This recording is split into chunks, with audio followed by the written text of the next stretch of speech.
Dire sa Kabanata 13 ang klase sa pisika may tabo diri is mo ni ang pag-book out sa estudyante nga si Placido o paglalis nila ni Padre Milon. So isang parehabang silid ang klaseng pisika. Ang upuan ay parang hagdanan sa tatlong baytag at nakapaligid sa tatlong panig sa silid ng malaki ang bintanang may rehas at dito pumapasok ang sinag ng araw. Sa isang dulo, silid ang upuan ng guro at nasa likuran ang upuan ng bisara. So wala kayong mga decorations. Ang dingding is bato, so wala kayong mga decorations. Na yung mga kagamitan kagaya ng tanso, tubo, kristal at iba pang kasangkapan para sa laboratorio. Pero dito siya ipagamit sa mga praile ipagamit sa praile sa mga estudyante kay kato is pang display ra to siya, palamuti ra to siya sa room para dili matingnan ang eskwelahan pag naay mga dayuhan nga napaghuhul napabayaan ang eskwelahan ba na nabiya.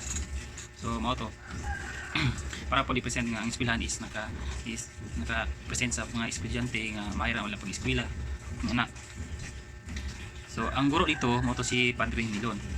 So si Padre Milon isang batang Dominikong napabantog sa filosofiya sa Kolehiyo San Juan de Letran. Ito ang unang pagkakataon niyang kapagturo ng pisika. So primero po niyang magturo ng pisika dito sa eskwelahan. Sa uban naminaw, ang uban wala, ang uban gakuan sa libro, maragog ka. So una niyang ipangutana is ang katong tambok nga lalaki. So iyang ipangutana primero di nakatubag. So sikan niyang pangutana, wala katubag kay medyo lisod-lisod man. Ang iyang pangutana dito is muna yung kung ang kapirasong kahoy gaya halimbawa ng kamagong pinakinis at nilagyan ng barnis at ito ay magkakaroon ng refleksyon sa anong bagay na iharap dito. Anong uri ang salamin ito? So lisod mo siya. So gusto mo makatubag atong tambok na lalaki. So iyang gitubag og dili mao. And ningon ang so giusab og basa ni Padre Milon. Di mo to naglibog na estudyante.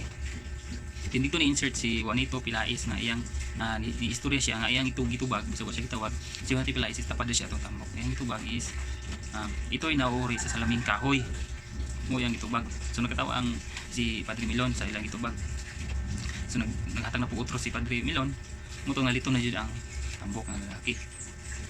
So gisinyasa ni Pilais na ni Pilais nga sumangayon na lang kay Padre Milon. So mutong ang tambok is ningon siya sumangayon ako sa iyo Padre. Dayon ang gitubag ni Padre is kung ganoon ay sumasangayon ka na maaari kong alisin at ang tigang puti ng isang salamin palitan ito ng puto ngunit ang kalalabasan ay salamin pa rin. So naglibog na sila. Libog kayong pumunta ni Padre Milon. So anong kalalabasan? Dinidiktas si Pilais dito ang tambok yang didiktahan nga ingon nga puto pa rin. So ang katong estudyante medyo nalain na ni Pilais sa iyang giskutan. So sige magkuan si Juanito Pilais. So nabalhin ang panis ni Padre Milon ni Pilais. Iyang ipangutan si Pilais kay nabalhin man siya kasi siguro. Tingnan natin kung kaya mong ipaliwanag ito Juanito.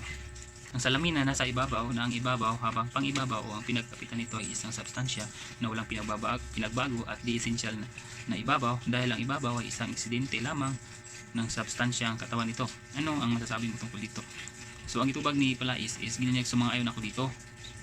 Sumang-ayon ako sa istorya ni Juan sa libro. Tugon to ni Juanito Pilais. So ang itubag to ni Padre is kung ganon ay sinasabi mong anumang bagay na nasa ilalim ng salamin ay kakapikto sa ibabaw. So naglibog na si Juanito Pilais, naglisunod siya sa iyang itubag. Mutong so iyang gisinyasan si Placido. Iyang gisinyasan si Placido nga mo answer is mga yung tabang yan na. Di si Placido is wala siya nanong baling. Tungkol kay wala man siya nanong baling, iyang gitamakan ang tiil ni Placido din. And then si Placido is nisyagit ng siya karay, wala hiya ka. So nabalhin ni Placido ang kuan ni Padre Milon. So iyang giingan si Placido bisag hilumra, ikaw na labis ang pagpapalaga sa sarili na ini mo tagapagligtas. Tingnan nga kung kaya mong ligtas mo ang sarili mo. Sagutan mo ang tanong ko. Sige, pangutanan niya si Placido sa pangutanan niya. Ang salamin ay gawa sa tanso o iba pang metal, tama ba ito mali? Sumoto yung pangutanan. Ang salamin ay gawa sa tanso o sa iba pang metal, tama ba o mali? Ang tubag ni Placido is ganyan nga po sa sinabi ng Aklat Padre. Sumoto yung gitubag ni Placido. Dingi nasuko si Padre Milon din yung huwag kang magmarunong. So nalibog si Placido ngano niya tong itubag ni medyo naglibog yun sila. So gipangutan na ni Padre Milon kung unsay pangalan ni Placido. So ang itubag ni Placido is Placido po. Giniwan si Placido. Yan si Padre Milon. Ikaw si Placido Penente na mahilig bumubulong. Mahilig 15 ulit ka nang hindi pumasok sa klase. So 15 15. So 15. So nitubag po si Placido nga upat naman niya yung absent. Kung i-appeal karon nga nalit siya is 5 pa lang. So dito sila nagkainitan ni Padre Milon, dito bagana sila dito. Okay, si Placido is nitubag jud po siya sa mga kuan ni Padre Milon. Dayon ingon si Placido nga imposible makapag sapagkat ako na may wala sa inyong talaan ngayong araw na ito at imposibleng makapagulat ang isang taong wala sa klase mo to yang istorya di suko si Padre Milon ginan niya supo. Hindi mo ba naintindihan ang isang mag-aaral ay maaring wala sa klase at hindi rin niya alam ang leksyon. So medyo na-trigger si Placido, medyo nalain siya mo tong ikasukin niya iyang ipinukol niya ang aklat at giinan niya tama na padre, mari niyo akong markahan, graduhi ko unsay gusto nimong graduhan, unsay bata imong bata, pero dili mo pwedeng alpostain ang pagkatao ko mo to ingon ni Placido. Iyan niya inyo na ng klase kay wala na ko'y balak mag-class mo eskwela pa. So dayon na kuyawan ang tanang klase niya mga estudyante sa asal ni Placido kay nganong buhaton niya ato niya. Dayon si sabay nga nagukaw si Placido mo tong dayon nga si Placido is nagukaw siya sa klase ni Padre Milon. Okay, sa klase ni Padre Milon pagawas niya. So si Padre Milon is iyang gipangaralan ang mga estudyante nga hindi maging bastos, iyang isermonan ng mga estudyante na dito. So wala naman lang klase mo tong nanggawa sila nga na may 224 na mag-aaral sa klase na to mo to sila dito sila. Tumuto ang kuan sa kabanata 13 is ang paggawas ni Placido sa klase ni Padre Milon. So dire sa kabanata 14 muna ang sa bahay ng mga mag-aaral. So sa bahay ng estudyanteng si Macaraig. Ang bahay ng estudyanteng si Macaraig ay malaki, maluwag at may 2 palapag na entresuelong may mga eleganteng rihas at magulo ang paligid dahil sa mga nangangastra, may nag-aaral sa kanilang mga silid, may nagtutugtugan sa balkon, may nagbabaraha, may mga pintuhan, nagtatalo. Ang iba ay parang mga batang naglalaro. So duha ka palapag to sa ubos ato dito niya is narito ang incheck, Ang incheck is na maligya siya og mga maligya siya og kakanin. Dayon giyaga-yagaan siya sa mga pilyong estudyante. Diniyang giistoryahan nga kayo mga salmahay kayo, mga malat kayo, mga limonyo kayo, hindi kayo Kristiyano, ako loko, mga salbahe. Kay gibinuangan siya sa mga pilyong mga estudyante. So mo to incheck is negosyo siya dito sa eskwelahan. Usay mo makaluway siya nga mahalin, di pag tumubay mo siya pagkaugma. Diyon sa klase, iba't ibang klase ang mga ugali sa mga estudyante. So na yung mga sobrang mapala-aral, then na yung mga bulakbol, na yung mga banha, na yung mga yagaw, na yung miniti ng ulo. Ang iba naman ay naghaharutan sila ng kapwa mag-aaral. So moto siya. So nabawasan lang tong ilang kaguluhan sa Lodsaro pag-abot sa grupo ni Macaraig. Namoto sila si Isagani, si Sandoval, si Picson at si Pilais. Nauna lamang sandali sina Isagani at Sandoval, kasunod na rin si Picson at Pilais. So kanina mga estudyante is makisig, na mga estudyante is formal manamit. So nag-istoryahan na sila mintras wala pa niabot si Macaraig. Si Macaraig ay isang mayamang mag-aaral ng abogasya at pinuno ng grupo nagtataguyod ng Akademya ng Wikang Kastila. Si Sandoval po ay isang Kastilang naging kapanalig ng mga estudyanteng Pilipino. Naging kawani ito ng pamahalaan, nagpatuloy ng pag-aaral sa universidad. Siya ay larawan ng pangunahing estudyante kabilang na sina Isagani at Picson at Pilais. So mutas wala pa si Macaraig na abot, so nagsuhatay sila na sila yung mga hinahisgutan dito nga si Macaraig rang makatubag. So ilang gisgutan nga kamusta na ka ang gipalakad nila nga kaso, kamusta na ka ang ni Padre Irene na unsa kay desisyon ni Kapitan General sa ilang gipalakad nga kaso nila. So mo tong gisgut sila, and then si Sandoval o sa siya ka Castilla o dre is nagbangayan si Sandoval ug si Picson kay daghang kay mga istorya si Sandoval kabahin sa mga Pilipino, mga yung mga against sa mga karapatan sa Pilipino. Then motong si Picson yang gitubag dito si sa dugay nilang istoryahan ay gipalakpakan naman si Sandoval sa mga estudyante, so gitubag ni Picson nga na istorya to niya kay Castilla man to siya, pero og Pilipino pa tong istorya og niya tong mga pananalita o mga words is ingon na siya og filibusterismo. So mo to yang kuan ni Sandoval. Dayon si Macaraig is naabot si Macaraig. Ang yun ni Macaraig is may mabuting balita mga kasama. Nagpalakpakan ang mga estudyante sa pagdating ni Macaraig. Ngayon si Macaraig nga nakausap ko na si Padre Irene, nalaman ko na ang lahat ng nangyari sa Los Baños halos isang linggo silang naroon para makipagdebate tungkol sa ating panukala. Ipinagtanggol niya tayo laban sa lahat ng mga naroon gaya ni na Padre si Baila, Padre Fernandez, Padre Salvi at sa pangalawang kabo sa Kapitan General at maging sa mag-alas ni Simon. So mo to ilang gislutan mabuting balita na to. So sa ilang sa ilang buwan is gusto nilang ilapit ni Don Custodio ang ilang kaso para siguro para matabangan sila. Gusto nila ilapit ni Don Custodio, pero si Don Custodio is matagal nang walang silbi.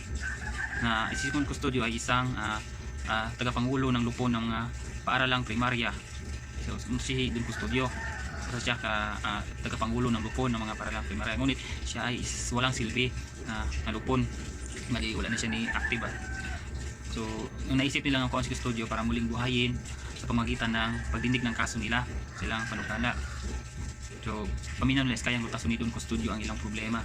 Muto nilang duulon si Don Custodio niya kung saan nila para makuha nila silang panig si Don Custodio. Din ingon si Macaraig na ang ingon niya is si naido katao mo to si Quiroga nga incheck o si Tipay mo to ilang makuan para makuha lang loob ni Don Custodio. Mo tong si Pipay is ang magandang dalagang kaibigang matalik ni Don Custodio. Si Pipay is kaibigang matalik ni Don Custodio. Mo tong si Juanito Pilais ang nagvolunteer nga dool ni Pipay kay barkada man pud sila ni Pipay. Pero si Isagani is tutol siya dito kay para niya is mahalay tingnan kung pati kay Pipay ay lalapit pa tayo sa mo ingon ni Isagani. So ang nga si Isagani may ibang paraan. So ang iyang paraan is si Ginoong Pasta. Mo to si Ginoong Pasta is ilang duulon. Si Ginoong Pasta ay isang abogado isang Pilipino maaari ring lapitan sapagkat siya si Ginoong Pasta is tagapagpayo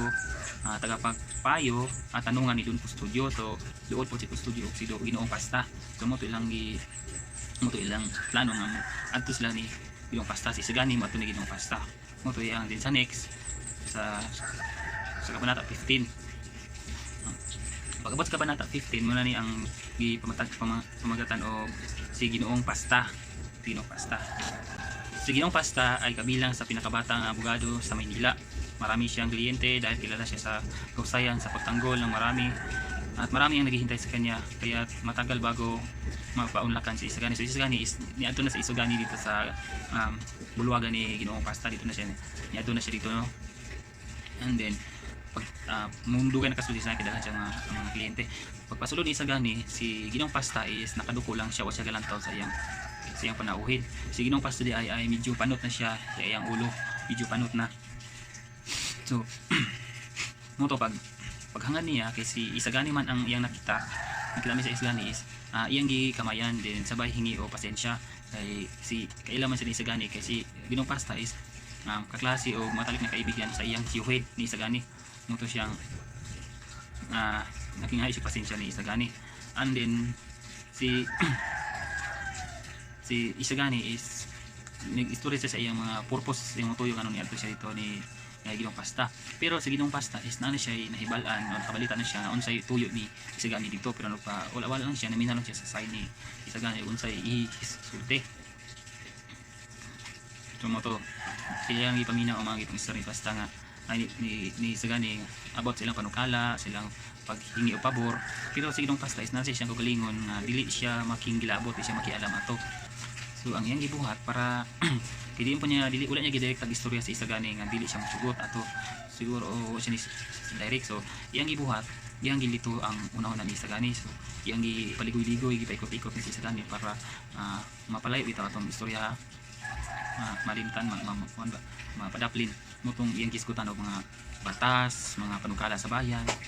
So kan silang ipisgutan din tubag-tubag na si Isagani, itubay si Isagani sa mga pang-istorya dito motong si at dahin si Don Pasay nagtagumpay siya nga lituhin ang usapan ni Isagani, pero at dahin si Isagani is napabilin nga po siyang prinsipyo na niyato ang ilang kuan. Isagani is nakabantay na, so moto siya ang kuan sa Kaginoong Pasta. Wala isugot si Ginoong Pasta sa ilang kuan, wala siya ni offer na voluntaryo matabang nila. Kasi ang gipaligoy-ligoy kasi ang guling dili siya magilabot, siya magilapit. So moto siya. So diri sa kabanata 16 ang kasawian ng isang incheck. So ang kasawian ng isang incheck. So kasawian di siya ingon nga namatay. Kasawian kay ang incheck is nalugi sa negosyo. And then may mga panghitabo nga dili siya gusto untang mahitabo. Moto. Si Quiroga ay isang negosyanteng incheck na naghahangad na magkaroon ng konsulado ang mga incheck. Pero ng konsulado ang mga incheck ay naghandog siya ng isang hapunan sa araw na iyon ng Sabado sa kanyang tahanan sa Eskolta. So maliwanag ang ligid, may mga palamuti sa kanyang bulwagan, maraming mga alak, pagkain, ay ang ihanda. So daghan kay dinaluhan to siya og daghan mga panauhin, mga dagkong tao, mga praile, militar, mga general, mga lakal, mga customer niya, mga daghan siya mga tapat nga mga tauhan o mga customer, kay hindi lang kay mahatag siya regalo, nagpapautang siya og mapakumbaba. So masaya ang buong paligid dito sa ilang area, is masaya dito, is nagiinuman, malunggan imong buto sa pag-abri sa beer. Dito sa kwan. Dahil nagilimnon ka itong naitaklo dito ang mga kwan. And then sa mga tabako, sigarilyo dito, hindi pa sila sa dito. Dayon, ang mga alahas nga si Simon is na si Simon sa dito, panauhin sa si Simon panauhin siya ni Quiroga. Si Simon is nakitapok ni doon siya dito sa tapok sa mga ngalakal nga nagistorya tungkol sa pagtaas ng buwis, at may ilang tumututol sa kompetisyong dulot ng mga incheck sa pagpagkalakalan. So hatag opinion si Simon dito nga pag-aralan ninyo kung bakit mas maunlad ang ibang bansa pagdating sa pakikipagkalakalan. Ang kailangan ay gawin ninyo ang kailangang ginagawa. So mo yung gitapon sila palitan ng mga kalakalan itong istorya, unsay mga nahitabo silang negosyo, na mga pagdaong silang mga ano na pagyapon dito. Dayon ang katong utos nga pagiba sa mga balay to sa pagubo ng mga balay. Then moto si Quiroga is padulong si Quiroga dito, din nabantayan siya ni Simon. Motong si Simon dito is nihawa siya sa tapok sa mga lakal, umiduol siya ni Quiroga. Si Quiroga naman ay suod siya ni Simon. So pag-abot lang dito is gilamanon niya si Simon ni Quiroga. Kay si Quiroga is na siya kung utang nakabubuton o utang na loob ni Simon, kay dili lang kay si Simon doon sa Kapitan General, kundi si Simon ay suportado niya ang mga karapatan ng mga incheck. So muto yang ikuan bukod pa sila, si Quiroga is naiutang ni Simon, naiutang ang incheck ay utang ni Simon, no? So siya, so istoryahan sila, giingnan ni Simon nga kumusta ang parcelas, di ni wala ang incheck. Ang incheck po is nagsurya siyang dumaing incheck ni siyang kuan lugi ang negosyo. So si Simon is nagkatawa si Simon kay nganong nay niya to nga bunggang handaan, mga nagbaha nga mga alak, yang giingnan si Quiroga nga nagbaha ng alak, lugi ang negosyo, nagbaha ang alak. So Simon is kabisado si Simon sa mga incheck, kabalo na siya mga una.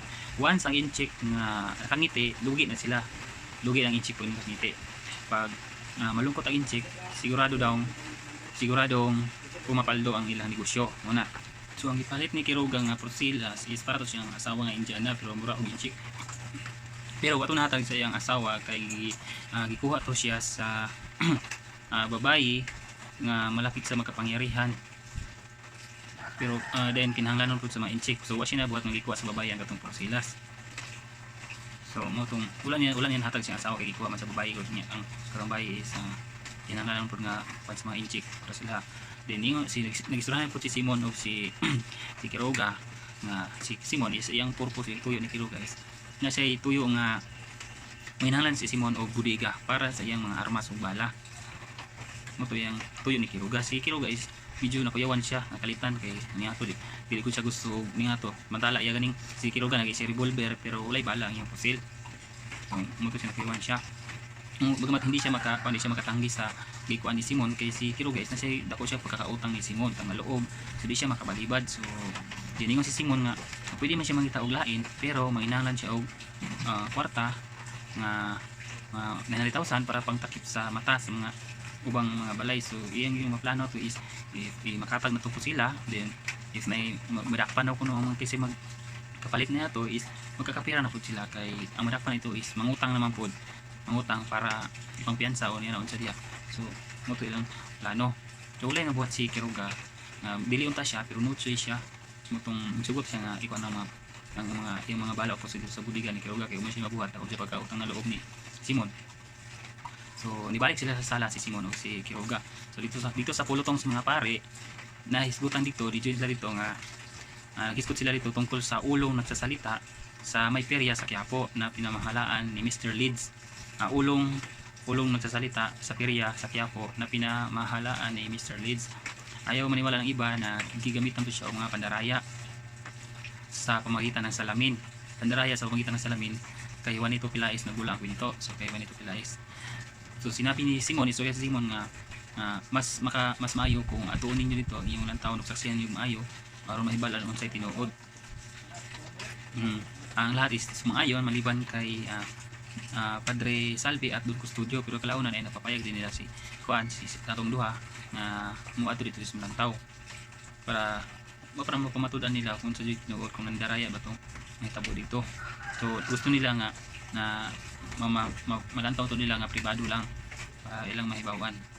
So mo to next ato is ang perya sa Quiapo na dahil sa kabanata 17.